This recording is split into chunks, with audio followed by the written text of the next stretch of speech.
Universities में या शिक्षण संस्थानों में जो बच्चे पढ़ते हैं उनमें जाति धर्म का भेद करना ये निहायत गलत है। जो भारतीय जनता पार्टी है ये किसी की नहीं है। भारतीय जनता पार्टी का कोर वोटर कौन है? सवर्ण। और उन्होंने उनके ही पैर में कुल्हाड़ी मारी। जो शिक्षण संस्थान है उनमें बैकवर्ड, एससी, एसटी, ओबीसी इसके नाम से क्लासेस लगाए जाएंगे। जिस तरीके से सवर्ण समाज लोग विरोध प्रदर्शन कर रहे हैं, वहीं एक अधिकारी का इस्तीफा इस कानून के बाद आना कितना आप उचित समझते हैं? क्या अधिकारी भी इस कानून से आहत होने लगे हैं? संत कोई हो, कितना भी किसी पंथ का अनुयायी हो, लेकिन सरकार के लिए संत रहता है। कि सवर्ण जब कांग्रेस के साथ था तो कांग्रेस ने 70 साल राज किया। उसके बाद सवर्ण समाज आया जनता दल में तो जनता दल ने राज किया। उसके बाद आया ये भारतीय जनता पार्टी के साथ, उसके राज किया। अगर भाजपा ने यूसीजी बिल जो है वापस नहीं लिया तो क्या समाजवादी पार्टी सवर्ण समाज के साथ में खड़ी होगी? जिस तरीके से यूजीसी कानून को लेकर पूरे भारतवर्ष में सवर्ण समाज का विरोध प्रदर्शन देखने को मिल रहा है, जगह जगह विरोध प्रदर्शन हो रहे हैं, यूसीजी कानून को वापस लेने की जोरों से मांग चल रही है। आज हमारे साथ कन्नौज में समाजवादी पार्टी के प्रवक्ता विजय द्विवेदी जी हैं। इनसे जानेंगे कि आखिरकार जो यूसीजी कानून लाया गया है, जिसमें ओबीसी को भी जोड़ा गया है, जिसमें सवर्ण समाज कड़ा विरोध कर रहा है, इसको लेकर इनकी क्या राय है? सर, आपकी क्या राय है यूसीजी कानून को लेकर? देखिए, यूनिवर्सिटीज में या शिक्षण संस्थानों में जो बच्चे पढ़ते हैं उनमें जाति धर्म का भेद करना ये निहायत गलत है। चाहे वो आईआईटी हो, चाहे वो एमबीए इंस्टीट्यूट हो, चाहे वो मेडिकल इंस्टीट्यूट हो, बच्चों में कोई भेदभाव नहीं होता, वो आपस में रहते हैं। और सरकार ने जो भारतीय जनता पार्टी है ये किसी की नहीं है। भारतीय जनता पार्टी का कोर वोटर कौन है? सवर्ण। और उन्होंने उनके ही पैर में कुल्हाड़ी मारी। इसमें समाज में भेदभाव पैदा होगा, गली गली में जातिगत भेदभाव पैदा होगा, समाज में बुराइयां पैदा होंगी। फिर क्या मेडिकल इंस्टीट्यूट या जो शिक्षण संस्थान है उनमें बैकवर्ड, एससी, एसटी, ओबीसी इसके नाम से क्लासेस लगाए जाएंगे। इतना भेदभाव पैदा होगा कि लोग एक दूसरे का पानी नहीं पिएंगे, एक दूसरे से बात नहीं करेंगे। मतलब रूट से ये भेदभाव पैदा करना भारतीय जनता पार्टी की शुरू से डिवाइड एंड रूल की नीति रही है और ये किसी के सगे नहीं है। सत्ता के लिए कुछ भी कर सकते हैं। ये कानून बिल्कुल गलत है और हमारी पार्टी का मत है किसी का भी नाजायज उत्पीड़न नहीं होना चाहिए, वो चाहे किसी वर्ग का हो, एससी हो, एसटी हो या सवर्ण हो। हमारी पार्टी की विचारधारा हमेशा से समाजवाद का मतलब बराबरी, सबको एक सा कानून मिलना चाहिए, इसकी कोई आवश्यकता नहीं थी। भारतीय जनता पार्टी तो कहती है सबका साथ सबका विकास एजेंडे के साथ सत्ता में आई, लेकिन अब वही सवर्ण समाज जो इसे सत्ता में लेकर आया है कह रहा है कि योगी तेरी तानाशाही नहीं चलेगी। आपकी क्या राय? अब हमें तो कुछ कहने की जरूरत ही नहीं है। जिन्होंने 14 में सत्ता दिलाई, 19 में सत्ता दिलाई और 17 में सत्ता दिलाई, 22 में सत्ता दिलाई और 24 में फिर दिलाई, तो जो पार्टी उन्हीं की नहीं हुई है तो वो किसकी होगी? हमारे नेताजी, हमारे माननीय राष्ट्रीय अध्यक्ष जी अक्सर कहते हैं कि भाजपा किसी की सगी नहीं है। तो ये बात उन्होंने सत्य चरितार्थ करके दिखा दी और जनता खुद समझ रही है कि आज अगर चुनाव हो जाए तो इनकी एक तरफ से दिल्ली से लेकर उत्तर प्रदेश तक एक तरफ से जमानतें इनकी जब्त हो जाएंगी। समाज में समाजवादी पार्टी कभी कोई भेदभाव का रूल, भेदभाव का कोई कानून कभी नहीं लाएगी और ना हमारे नेता ने कभी कोई ऐसा काम किया। सभी धर्म बराबर, सभी जातियां बराबर, हम सभी धर्मों का सम्मान करते हैं और सभी जातियों का सम्मान करते हैं। जब से भाजपा ने यूसीजी कानून लाए हैं, लागू करने की कोशिश की है, लेकिन उस पर सुप्रीम कोर्ट ने रोक लगा रखी है। लेकिन तभी से मायावती की उम्मीदें जगी हैं कि सर्व समाज अब हमारी ओर आएगा। अब समाजवादी पार्टी की इस पर क्या प्रतिक्रिया है? देखिए, ऐसा है, पिछले दिनों अभी बहुत लोग जिंदा है, पिछली पीढ़ी अभी भूली नहीं है कि तिलक, तराजू और तलवार अभी लोग भूले नहीं हैं। तो ये भ्रम न पालें। काठ की हंडी एक बार चढ़ी, 2 बार चढ़ी, 3 बार चढ़ चुकी है, अब उसकी कोई मियाद नहीं है। अब जनता देख रही है, तौल रही है कि हमारे हित में कौन है, समाज के विकास के लिए, समाज में भाईचारे के लिए कौन पार्टी है। वो केवल और केवल 2027 में समाजवादी पार्टी को इतने भारी बहुमत से सत्ता सौंपेगी। इसके लिए भारतीय जनता पार्टी अब चाहे कुछ कर ले, चाहे यूजीसी रोक दे, चाहे यूजीसी लागू करे, जनता ने मन बना लिया है, लोगों के मन में गांठ पड़ गई है और इनकी असलियत जनता जान गई है। अब इनके साथ वो आने वाली नहीं है। जिस तरीके से सवर्ण समाज लोग विरोध प्रदर्शन कर रहे हैं, वहीं एक अधिकारी का इस्तीफा इस कानून के बाद आना कितना आप उचित समझते हैं? क्या अधिकारी भी इस कानून से आहत होने लगे हैं?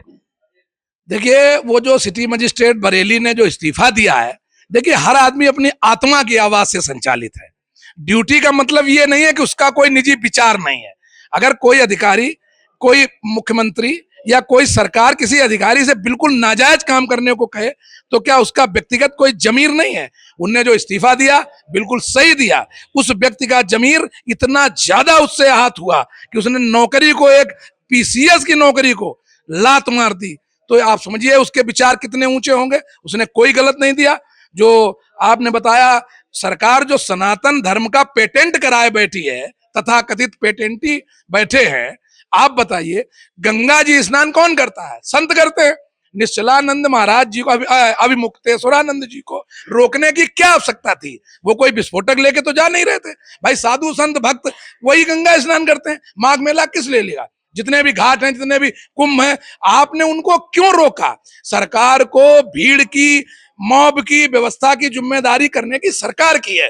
ट्रैफिक की जिम्मेदारी मेंटेन करने की सरकार की है, ना कि साधु संतों की है। सरकार ढिंढोरा क्यों पीट रही, क्यों फूल बरसा रही हेलीकॉप्टर से? अगर आप एक शंकराचार्य को स्नान नहीं करा सकते, संत कोई हो, कितना भी किसी पंथ का अनुयायी हो, लेकिन सरकार के लिए संत रहता है। संत कभी किसी की बुराई नहीं करता।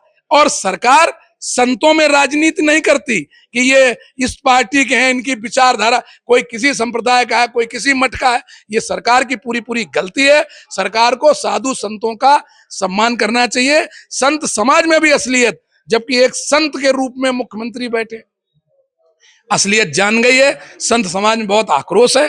और मैं तो अपने विचार में ये कहता हूं कि एक संत कभी सच्चा शासक नहीं हो सकता और एक शासक कभी सच्चा संत नहीं हो सकता। ये दोनों के विरोधाभास है। शासक को बहुत कड़वे निर्णय लेने पड़ते हैं, कभी बहुत कड़ी सजा देने का लेना पड़ता है, लेकिन संत, चाहे उसको एक चौपाई रामायण में सुनी कि का रहीम हरिको गयो जो भृगुमारी लात। संत को कोई गाली भी देता है, संत तब भी आशीर्वाद देता है, अरे नहीं भाई कुछ मत करो, इसको माफ करो। कभी भी संत शासक नहीं बन सकता और शासक कभी संत नहीं बन सकता। इसलिए ये आप जनता के सामने आज आ गई बात खुल के, और समाज में बात आ गई। संत समाज भी नाराज है, जनता भी नाराज है। अब आगे आप देखिए। सवर्ण समाज ने जिस तरीके से कांग्रेस का साथ दिया, सत्ता में आई, बहन मायावती का साथ दिया, वो सत्ता में आई, समाजवादी पार्टी का साथ दिया, वो सत्ता में आई, उसके बाद भाजपा का साथ दिया, तो लगातार 10 सालों से सत्ता में है। अब क्या सवर्ण समाज किसका साथ जाएगा और क्या है? और अगर समाजवादी पार्टी का अगर सवर्ण समाज साथ देता है तो पार्टी में क्या उसे सम्मान मिलेगा?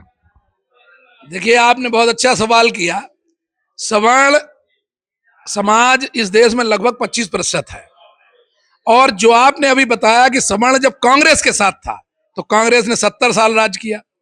उसके बाद सवर्ण समाज आया जनता दल में तो जनता दल ने राज किया। उसके बाद आया ये भारतीय जनता पार्टी के साथ, उसके राज किया। बसपा ने जब सवर्ण समाज का सम्मान किया तो बसपा को पूर्ण रूप से सत्ता मिल गई। बसपा ने जब अपना जो कुशासन दिखाया तो सवर्ण समाज को केवल समाजवादी पार्टी से आस मिली, तो उन्हें मुलायम सिंह जी का समर्थन किया और 2012 में पूर्ण बहुमत की सरकार बनवाई। लेकिन फिर से कुछ हमारी भले गलतियां रही हो या कुछ मिसअंडरस्टैंडिंग रही हो, सवर्ण समाज फिर से भाजपा की ओर रुख कर गया। लेकिन भाजपा को कितने साल शासन करने दिया सवर्ण समाज की बदौलत। अब मैं ये पूरा दावा करता हूं कि समाजवादी पार्टी की सरकार में संतों को भी सम्मान मिलेगा, सवर्ण को भी मिलेगा, बैकवर्ड को भी मिलेगा और एससी को भी मिलेगा। हमारा जो पीडीए माननीय राष्ट्रीय अध्यक्ष जी ने बनाया, उसकी परिभाषा लोग कहते हैं वो निश्चित नहीं कर पाए।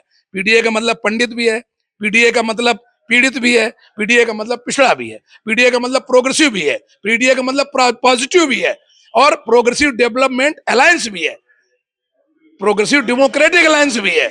हमारा पीडीए जो भी जिस उसमें परिभाषा में आएगा, हम सबके साथ समान व्यवहार करेंगे और सपा की सरकार आने पर जाति धर्म किसी के आधार पर भेदभाव नहीं किया जाएगा और हम पूरा सम्मान देंगे। जिस तरह से जनेश्वर मिश्र पार्क बनाया गया एशिया लेवल का, इससे ज्यादा ब्राह्मणों का सम्मान कौन कर सकता है।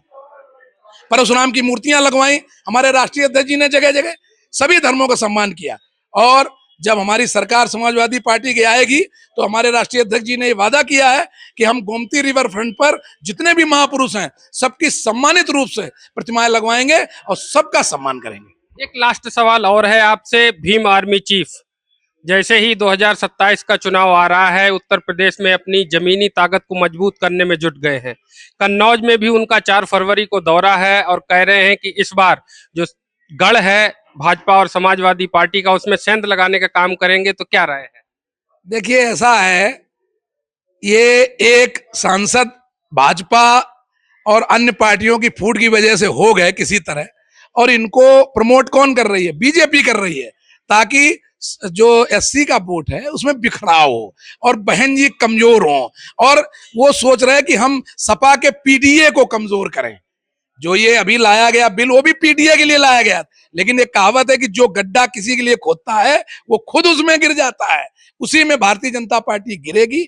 उत्तर प्रदेश में ना ये कुछ कर पाएंगे ना कोई कुछ कर पाएगा।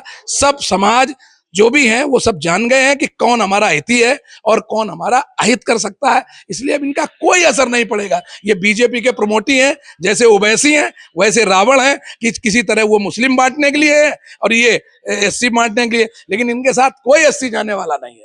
अगर भाजपा ने यूसीजी बिल जो है वापस नहीं लिया तो क्या समाजवादी पार्टी सवर्ण समाज के साथ में खड़ी होगी? समाजवादी पार्टी कह चुकी है कि हम किसी धर्म, किसी जाति, किसी पर अन्याय नहीं चाहते, चाहे वो समाज में 1% हो या 25% हो। समाज के सबसे अंतिम पायदान का व्यक्ति हो, ब्राह्मण से लेके वाल्मीकि तक, समाजवादी पार्टी सबका ध्यान करेगी। यूजीसी वो लाएं या ना लाएं, हम सवर्ण समाज का पूरा सम्मान करते हैं और करते रहेंगे। तो ये थे हमारे समाजवादी पार्टी के प्रवक्ता विजय द्विवेदी, जिन्होंने हमारे कड़े सवालों के जवाब दिए हैं। अब देखना ये होगा कि यूसीजी जो बिल है वो भाजपा वापस करती है या नहीं करती है, ये तो आने वाला वक्त ही बताएगा। लेकिन कन्नौज से लेकर पूरे देश में यूसीजी काले कानून को लेकर विरोध प्रदर्शन चल रहा है। इसको लेकर आपकी क्या राय है, हमें जरूर बताएं। IBC 24 के लिए अश्वनी पाठक, कन्नौज।